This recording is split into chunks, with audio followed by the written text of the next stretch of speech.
identificação primeiro, explica direito. Seu nome completo, né? Wanderson Júnior de Paiva. Hã? Wanderson Júnior de Paiva. Sua idade? 21. Como é que funcionava isso aqui?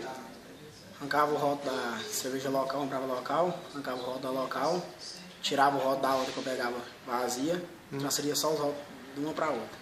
Você fazia tudo aqui dentro mesmo? Tudo aqui dentro. Mostra pra gente aqui. Um rótulo dessa aqui, que é dos engradados vazios. Sim. Pega desse. Um rótulo dessa, que é a local. Eu limpei, quer que eu mostre como é que limpa lá? Sim.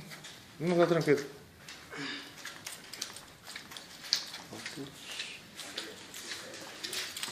Você faz isso há quanto tempo? 2 meses. Você trabalha pra quem? Foi, trabalho para mim mesmo. Entendi. Não, tranquilo.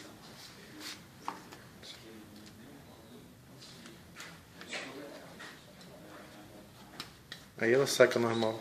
Isso, deixa ela secando você.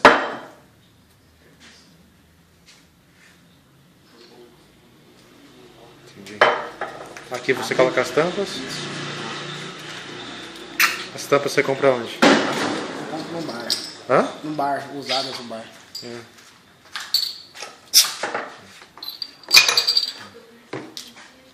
Esse aqui é cristal, deixa eu pegar um pouco desse.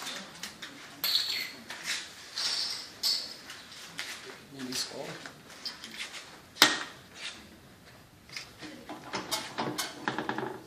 Entendi.